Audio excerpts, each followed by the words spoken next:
Assalomualaikum kanalımıza obunachilar. Yana bir usta ukamiz kuxni mebelni olib kelib o'rnatib berdik. Kuxni mebel bilan qisqacha tanishtirib o'tsak. Bu yerda shunday etib ko'rish qo'yadigan qator etib o'rgalatib berdik. Hammalari 100% indifdan. Kuxni mebelimiz 3 etaj bo'ldi. Balandda yashil gresvitda yaxshi atriblarni ishlab berdik. Ko'rishingiz mumkin. Mo'nchalardan ulab, suvlarni ulab ishlatib berdik.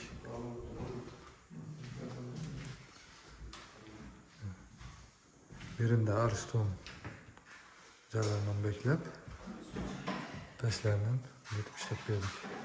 Polni ham mexanizmlari vakuumli yaxshi mexanizmlarda qo'ydik. Chetlari, ichlari bilan birga 100% buxa plastik bo'ldi. Partukuni shunday indifdan o'zini svetilni ishladik. Ertang azma ishlari qoldi. Atqozil davraklaridan indifdan ishlab beramiz. Dina podsvetkalar ko'rishingiz mumkin. Kuxni mebelimizni metri 2,5 milliondan bo'ldi.